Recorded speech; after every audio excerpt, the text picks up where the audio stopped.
Hello everybody, name's Jalise. Welcome over to my review of Mutant X, the TV show.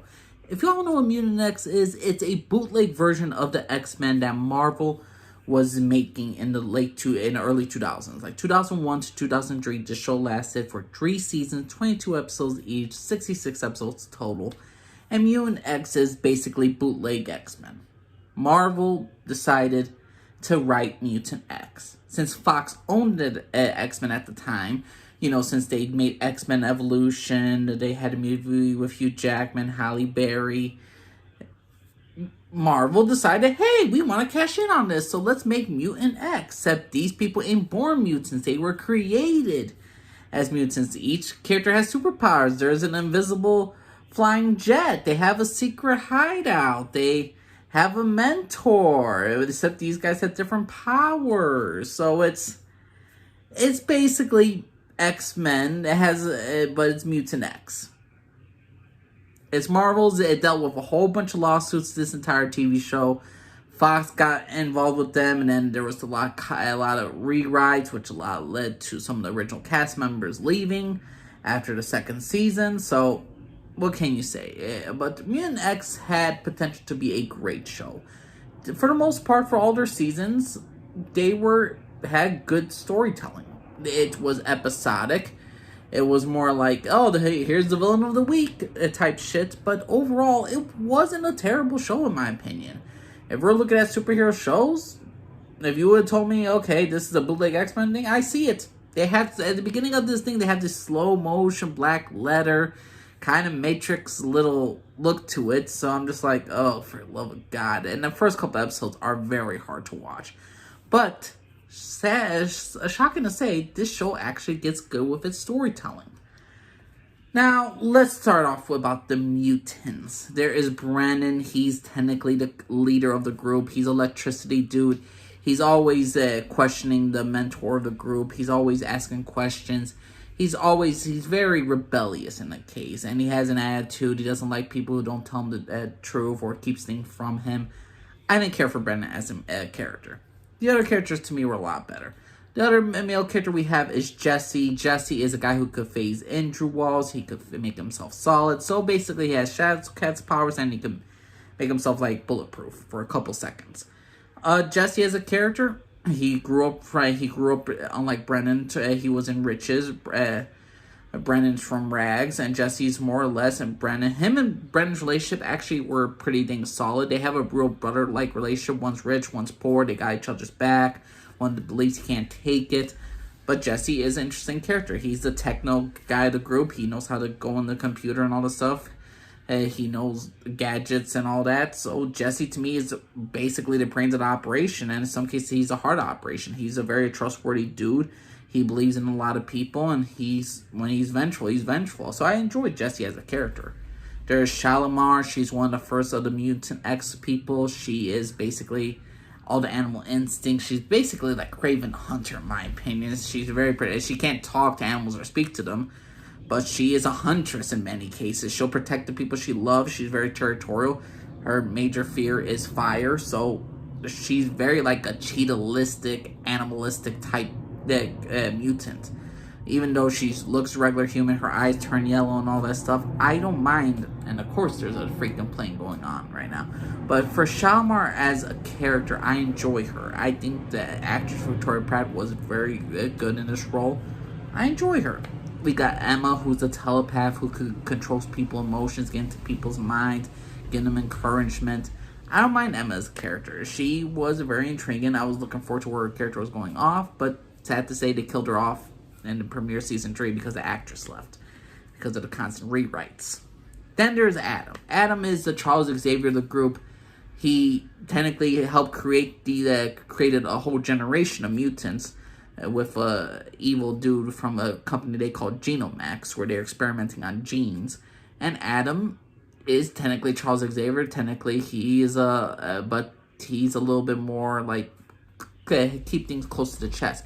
He's not a very open book. He has so many dang past love interests that come throughout in the entire season's run.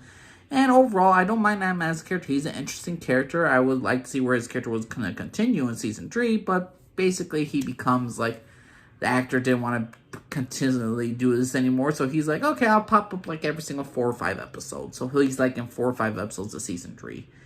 The entire arcs of season 1 is Adam and his group of Mutant X people dealing with Mutant X, the organization that he helped founded, he helped created, and his rival is a guy named Mason Eckhart, who was once Adam's best friend, and the actor does a great job, Mason Eckhart. So Mason Eckhart versus Adam was good in season 1. And what the heck, another one? And season 2, there's Ashlock. He's one of the first of the mutants for the new generation, and he was so powerful that they put him in stasis pod. And now he's out for revenge in season 2. And I didn't mind Ashlock as a character. He was interesting, he was nice.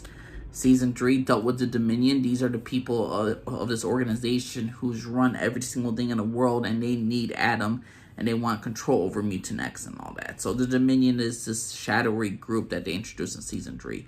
But overall, that's the entire arc of Mutant X. Season 1 deals with Mutant X, the people who help create the mutants. Season 2 deals with a little bit of Ashlock, the guy who has been basically a god of mutants. And then season 3 deals with freaking a secret organization trying to control the mutants, trying to control the entire world, not just mutants, but humans alike. So yeah, those are the arcs for all those 3 characters. There's another character named Lexa. She's an interesting character that they replaced Emma with in season 3. She's a new female group she's a new female of the group. She does something with her arms like fire or flashes. I don't even really know her powers. She was not a bad character originally. It's just inconsistent with her powers, in my opinion. I don't mind this show. It's just the fact is, this leaves off on a cliffhanger. The entire show didn't have an identity. It was a straight copy of the entire X-Men franchise, which is something you don't want to do.